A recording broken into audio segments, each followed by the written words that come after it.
Which self are you feeding?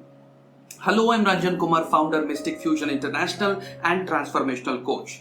Well, this time I'm going to speak about something so fundamental to life that probably this is going to help you discover the real you.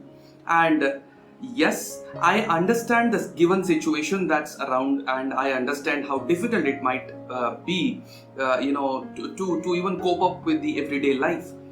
But this video is going to help you put many things into right perspective, and probably this is going to be an eye-opener for you and for you to help your family members and your loved ones understand what they do when they indulge in a certain kind of emotion. My question is, which self are you feeding? And when I say that, I would want to introduce you to the two selves that we feed every day. And it's upon our choice to decide which self will we feed with a certain kind of thought or with a certain kind of choice. On the one side, we have our authentic self, and on the other side, we have our conceptual self. Well, for the most part of our life, we are always trained to be in tune with our conceptual self. That self which we have fed enough with our belief systems, our value systems, our ambitions, our character, our attitude, our personality, and everything that you can use to embellish and you design it, you develop it, and then you present it to the life, to the world outside.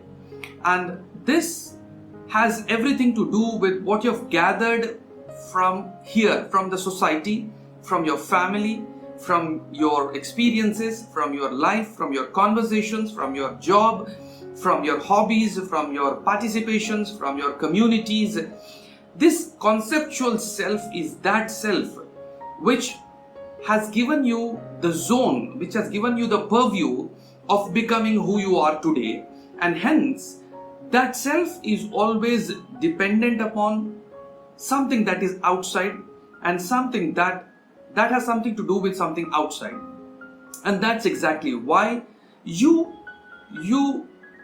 each time you make a choice, you want to see whether this suits my belief system, this suits my value system, this suits my group, this suits my family, and there are hundreds of metrics and criteria which this conceptual self has to clarify before it makes a choice and before it employs a certain quality.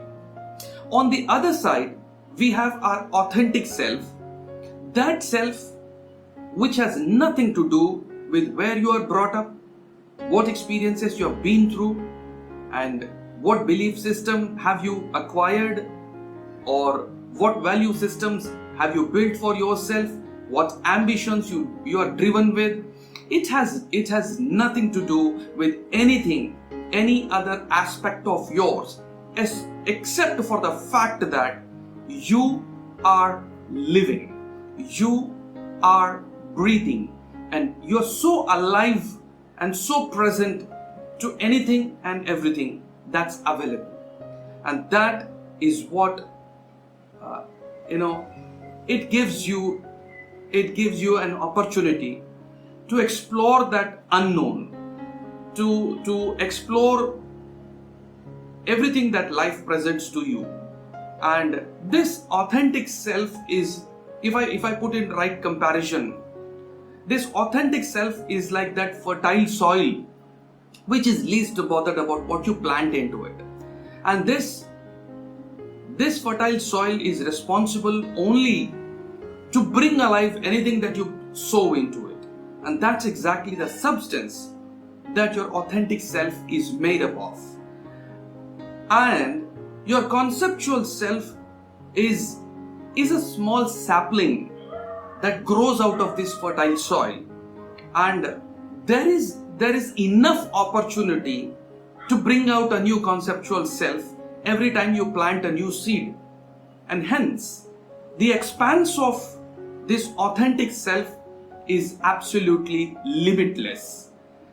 And the conceptual self, however bright, however brilliant, and however strong it seems from outside, is still limited. It's still limited to the purview of the framework. And this framework, which you have consciously or unconsciously adopted from the world that you are engaging with.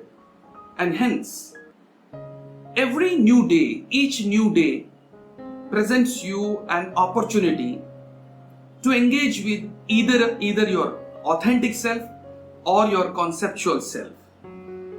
But if you are not aware about the availability, the very presence of the authentic self, then we have like our blinkers on and we're driven only towards and through our conceptual self.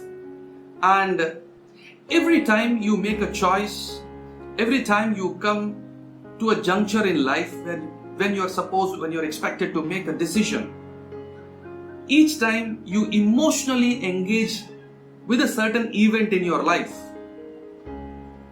I want you to recall, where exactly are you operating from?